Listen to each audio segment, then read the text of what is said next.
Tekan tombol subscribe dan tekan tombol lonceng untuk mendapatkan notifikasi video terbaru dari kami. Selamat mengikuti.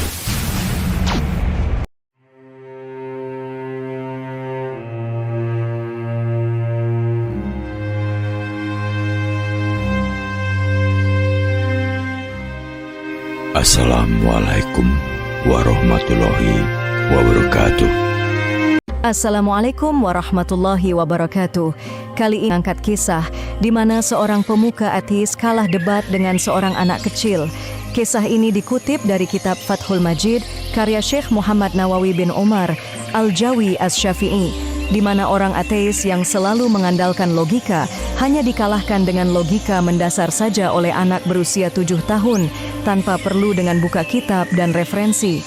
Al-Kisah, siapa yang tidak kenal dengan Imam Abu Hanifah? Beliau lahir di Kufah, Irak pada tahun 699 Masehi, ulama yang bernama asli Luqman bin Tsabit. Beliau dikenal sebagai penggagas mazhab Hanafi yang sangat cerdas. Salah satu bukti kecerdasannya di usia remajanya yang baru menginjak 7 tahun, Abu Hanifah yang merupakan murid kesayangan Imam Ahmad ini pernah menang debat melawan seorang ateis. Dia adalah Dahriyah, seorang ateis yang sempat membuat resah dunia Islam di Baghdad. Menurut riwayat yang lain, Dahriyah bukanlah seorang artis melainkan seorang pendeta Yahudi. Terlepas dari perbedaan itu, Zul akan memaparkan bagaimana kisah seorang Imam Hanafi yang waktu itu masih sangat belia, bisa mengalahkan seorang Dahriyah yang menjadi fenomena waktu itu. Cerita ini bermula ketika seorang bernama Dahriyah datang ke Baghdad dan membuat gempar masyarakat Muslim waktu itu dengan mencoba merusak keyakinan yang berkaitan dengan ketuhanan dengan logika kecerdasannya. Para ulama pun mencoba berdebat dengannya, namun sayangnya setiap ulama yang berdebat argumentasi, argumen mereka mudah dipatahkan oleh Dahriyah. Hal ini tentu kemudian membuat khalifah resah, maka sang khalifah memerintahkan para menterinya untuk meninjau di daerah lain. Barangkali ada seorang ulama yang bisa menandingi argumen-argumen Dahriyah itu. Kemudian para utusan khalifah menemui Imam Muhammad bin Sulaiman. Beliau adalah salah seorang tokoh teolog ahli fiqih bermazhab Asy'ari. Beliau juga merupakan guru dari Imam Abu Hanifah. Setelah para utusan itu menyampaikan kerisauan sang khalifah tentang bagaimana Dahriyah telah mengalahkan ulama Baghdad yang dikhawatirkan mengganggu akidah orang awam di sana, maka disepakatilah akan dilakukan debat terbuka antara Imam Muhammad dengan Dahriyah. Selain itu, sang khalifah meminta agar perdebatan itu dilakukan di Masjid Jami' agar bisa disaksikan oleh masyarakat setempat. Tentu saja masyarakat yang mendapatkan informasi tentang akan diadakannya debat. Mereka sangat senang mendengar hal itu. Setelah waktu telah ditentukan, mereka ramai-ramai sudah mendatangi masjid sehari sebelum perdebatan dimulai. Masyarakat Baghdad sangat menaruh harapan kepada Imam Muhammad karena tinggal beliaulah satu-satunya ulama yang diharapkan bisa mengalahkan Dahriyah. Sementara itu, di rumahnya, Imam Muhammad tidak berhenti berzikir, mengucapkan tasbih, tahmid, mensucikan keesaan Allah Subhanahu wa Ta'ala. Baginya membicarakan tentang ketuhanan adalah bukanlah hal yang sepele, dan beliau tidak sabar rasanya ingin membungkam Dahriyah yang telah membuat kerusuhan di kalangan umat. Jumat pagi harinya, Imam Abu Hanifah yang waktu itu masih sangat belia datang menghadap gurunya Imam Muhammad. Tidak seperti biasanya, beliau mendapati gurunya sepertinya dalam kegentingan. Imam Muhammad pun menceritakan keadaan yang sebenarnya perihal rencana perdebatannya dengan Dahriyah. Waktu itu pula Imam Muhammad teringat akan mimpinya semalam, lalu disampaikanlah kepada muridnya itu. Imam Abu Hanifah sebagai murid yang beradab menyimak dengan hikmat tentang mimpi gurunya. Imam Muhammad mengisahkan, "Aku bermimpi ada sebuah dusun yang amat luas lagi indah. Di sana kulihat ada sebatang pohon yang rindang dan lebat buahnya. Tiba-tiba di situ keluar seekor babi dari ujung desa. Lalu babi itu memakan habis buah yang masak nan ranum dari pohon itu. Hingga ke daun dan dahan-dahannya habis dikunyah, yang tinggal cuman batangnya saja. Selang waktu berlalu, keluar seekor harimau dari umbi pohon rindang tadi. Lalu menerkam babi itu dengan gigi dan kukunya yang tajam, kemudian babi tadi mati. Setelah menceritakan mimpinya, Imam Hamad termenung seketika. Kekelutan pikiran yang telah diakibatkan Dahria yang bisa menggeser pegangan akidah umat. Hal ini tidak bisa dibiarkan, harus dihapus segera, papar Imam Hamad. Wajahnya yang tenang bagai air sungai yang mengalir jernih masih nampak bercahaya, walau di saat yang begitu genting. Sementara itu Abu Hanifah sang murid, selain cerdas, beliau juga punya kelebihan dalam hal tafsir mimpi, seperti halnya Nabi Yusuf alaihissalam. Dalam pengamatannya, mimpi tersebut akan memberi pertanda baik bahwa Dahria pasti akan mengalami celaka akibatnya nanti. Setelah meminta dan mendapat izin gurunya, Abu Hanifah kecil pun mencoba menafsirkan mimpi sang guru. Abu Hanifah mengulas, apa yang Tuan Guru lihat dalam mimpi sebagai dusun yang luas lagi indah itu adalah tampilan kepada agama Islam kita. Pokok yang berbuah lebat itu adalah tampilan kepada sekalian ulamanya. Sedangkan sepohon kayu yang masih tinggal itu adalah Tuan Guru sendiri. Dan babi yang tiba-tiba muncul dan merusak pohon tersebut adalah Dahria.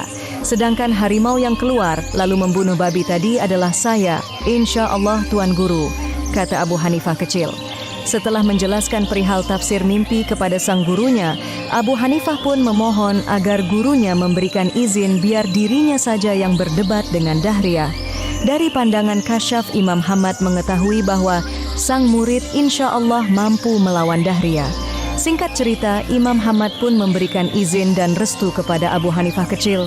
Kemudian berangkatlah guru dan murid ini menuju Masjid Jami. Sesampainya di sana, ternyata Dahria telah tiba dan bersiap di atas mimbar. Seperti biasa, sebelum mulai berdebat, Dahria mengejek para ulama dengan suaranya yang lantang dan keras. Namun hal mengejutkan terjadi di tengah ramai orang dalam masjid itu. Seorang anak kecil berusia 7 tahun mengangkat tangannya, menyambut tantangan Dahria. Beliau berkata dengan suara lantang, "Guruku Imam Hamad, beliau terlalu mulia untuk berdebat dengan orang sepertimu. Biarlah aku saja menjadi lawan debatmu." Sambut Abu Hanifah pun menjawab dengan lugas. Dahria berdiri dan berkata, "Hai anak kecil, siapa kamu? Sungguh berani engkau menyambut tantanganku. Sedangkan ulama yang hebat-hebat yang bersorban dan berjubah telah kukalahkan." Abu Hanifah kecil menjawab, "Wahai Dahria, sesungguhnya Allah tidak melimpahkan kemuliaan dan kebesaran itu pada sorban atau jubah yang dipakai. Tetapi Allah menganugerahkan kemuliaan kepada orang-orang yang berilmu dan bertakwa."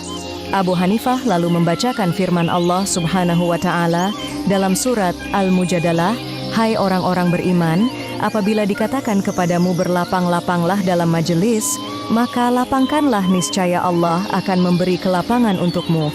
Dan apabila dikatakan berdirilah kamu, maka berdirilah, niscaya Allah akan meninggikan orang-orang yang beriman di antaramu dan orang-orang yang diberi ilmu pengetahuan beberapa derajat, dan Allah Maha mengetahui apa yang kamu kerjakan." Al-Quran Surat Al-Mujadalah ayat 11. Geram rasanya hati Dahria mendengar kelincahan dan kefasihan lidah dari Abu Hanifah kecil ini untuk mendebatnya. Maka berlangsunglah debat yang sangat mendebarkan dan menegangkan antara Abu Hanifah melawan seorang ateis yang bernama Dahria, yang terkenal dengan pemikiran materialis dan ateisnya itu. Di atas mimbar Dahlia mulai melancarkan pertanyaan dengan lantang bertanya, "Benarkah Allah itu ada?" Dengan cepat Abu Hanifah kecil menjawab, "Jelas Allah memang ada." Tegas Abu Hanifah. Dahria meneruskan, "Kalau Allah ada, di mana tempatnya berada?" Suara Dahlia semakin meninggi. Imam Abu Hanifah yang menganut mazhab Asy'ari pun menjawab, "Allah tetap ada, tetapi Allah tidak bertempat." Dahria menyela, "Sungguh membingungkan, kau katakan Allah ada tetapi tidak bertempat." Bantah Dahlia sambil melemparkan senyuman sinisnya kepada hadirin. Dengan santai Abu Hanifah kecil menjawab, "Itu bisa saja wahai Dahria, coba Anda lihat pada diri Anda sendiri. Bukankah pada diri Anda itu ada nyawa? Orang-orang mulai memperhatikan gaya ilmuwan muda ini berpidato dengan penuh bakat. Dahria menjawab, "Memang aku punya nyawa, dan memang setiap makhluk yang bernafas itu ada nyawa." Sahur Dahria. Imam Abu Hanifah berkata, "Tetapi apakah Anda tahu di mana letak nyawa atau roh Anda sendiri? Di kepalakah, di perutkah, atau apakah di ujung kaki Anda?" Seketika Dahria tersentak mendapatkan serangan balik seperti itu. Orang-orang mulai berbisik-bisik di antara mereka. Mereka mulai yakin bahwa Abu Hanifah kecil bisa mengalahkan argumentasi Dahria. Setelah itu Abu Hanifah mengambil segelas susu lalu ditampilkan pada Dahria seraya berkata, "Apakah dalam air susu ini ada kandungan lemak?" Dengan cepat Dahria menjawab, "Ya jelas." Lalu Imam Abu Hanifah bertanya lagi, "Kalau begitu, di manakah lemak itu berada? Di bagian ataskah atau di bawahkah?" Sekali lagi Dahria tersentak, tidak mampu menjawab pertanyaan Imam Abu Hanifah yang sopan itu. Imam Abu Hanifah kecil melanjutkan, "Untuk mencari di manakah beradanya ruh dalam jasad dan tersisip di manakah lemak dalam air susu ini pun kita tidak mampu. Bagaimana pula kita dapat menjangkau di manakah beradanya zat Allah Subhanahu wa Ta'ala di alam raya ini?"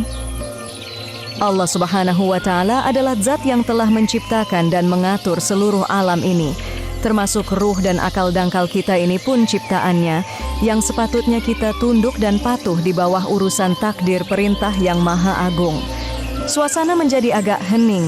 Dahria terpaku di kursi, terbungkam lidahnya, merah mukanya, kesabarannya mulai terburai. Setelah kondisi agak reda, Dahria memberikan pertanyaan kembali, "Hai anak muda, apakah yang ada sebelum Allah dan apa pula yang muncul setelah Dia?" Dahria merasa pertanyaan ini akan merobohkan pemikiran Abu Hanifah kecil.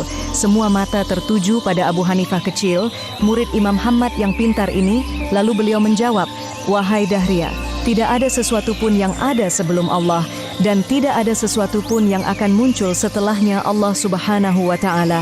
Dialah yang awal dan dialah yang akhir." Tegas Abu Hanifah singkat tapi padat. Akan tetapi Dahria menepis, "Sangat aneh, mana mungkin begitu? Tuhan wujud tanpa ada permulaannya, dan mana mungkin Dia pula yang terakhir tanpa ada lagi yang setelahnya?" Dahria mencoba berdalih dengan pikiran logikanya. Dengan tersenyum Abu Hanifah menjelaskan, "Ya Dahria, dalilnya ada pada diri Anda sendiri. Coba Anda lihat pada ibu jari Anda itu. Jari apakah yang Anda lihat sebelum ibu jari ini?" Sambil menunjukkan ibu jarinya ke langit, dan beberapa hadirin juga melakukan hal yang sama. "Dan pada jari kelingking Anda itu ada lagikah jari yang berikutnya?" Dahria membalik-balik jarinya. Tidak terpikir olehnya persoalan yang dia lontarkan bisa yang sekecil itu yang disampaikan oleh Abu Hanifah. Jadi kalaulah pada jari kita yang kecil ini pun tidak mampu kita berpikir, apalagi Allah Zat yang Maha Agung itu, yang tidak satu pun yang mendahuluinya dan tiada sesuatu yang kemudian setelahnya. Sekali lagi Dahria tercengang, namun masih tidak berputus asa untuk mematahkan argumen anak muda yang telah mempermalukannya di muka umum ini. Dahria pun berpikir lagi, seperti sesuatu baru telah menyuntik otaknya. Dahria pun tersenyum sinis, hati Dahlia bergejolak bagai air tengah mendidih. Debat antara Abu Hanifah melawan ateis itu pun berlanjut. "Ini pertanyaan yang terakhir buatmu wahai anak kecil." Sengaja Dahlia mengeraskan suaranya agar bisa menutupi rasa malunya. "Allah itu ada katamu, apakah pekerjaan Tuhanmu saat ini?" Pertanyaan tersebut membuat Abu Hanifah tersenyum. Ini pertanyaan yang sungguh menarik. Tapi dari tadi Anda melontarkan pertanyaan di atas mimbar dengan suara lantang yang bisa didengar semua hadirin. Jadi harusnya sekarang saya yang di atas mimbar tinggi agar jawaban saya dapat didengar oleh semua orang yang hadir, kata Abu Hanifah kecil. Abu Hanifah mempersilahkan Dahria turun dari mimbar. Dahria pun berjalan turun meninggalkan mimbar Masjid Jami, memberi tempat untuk Abu Hanifah kecil. Setelah di atas mimbar, Abu Hanifah berkata dengan suara lantang berwibawa, "Ketahuilah wahai Dahria dan para hadirin sekalian, bahwa kerja Allah Subhanahu wa Ta'ala saat ini adalah menggugurkan yang batil. Sebagaimana Dahria yang berada di atas mimbar tadi diturunkan oleh Allah ke bawah mimbar, dan Allah Subhanahu wa Ta'ala juga telah menaikkan yang hak, sebagaimana aku yang tadinya berada di bawah sana. telah dinaikkan ke atas mimbar Masjid Jami ini. Bagai halilintar menyambar, argumen Abu Hanifah menerjang kedua pipi Dahria. Seiring dengan itu bergemalah suara takbir dari massa yang membludak memenuhi Masjid Jami'. Allahu Akbar, Allahu Akbar. Mereka memuji kewibawaan Abu Hanifah yang telah berhasil menyelamatkan martabat Islam dari lidah Dahria yang sesat lagi menyesatkan itu. Begitulah kisah debat antara Imam Abu Hanifah melawan seorang ateis. Beliau yang merupakan salah seorang pendiri mazhab 4 ini memang dikenal sebagai ahli mantik dan balagho atau logika. Kecerdasannya diakui oleh ulama yang semasa maupun generasi setelahnya. Hingga saat ini nama Imam Abu Hanifah terus dikenal di seluruh dunia dan mazhabnya banyak diikuti oleh belahan dunia. Bagaimana pendapat teman-teman? Tulis di komentar ya. Jangan lupa untuk kasih like ya. Dukungan dari teman-teman sangat berharga bagi Zul. Kurang lebihnya Zul mohon maaf. Wallahu a'lam bishawab. Wassalamualaikum warahmatullahi wabarakatuh.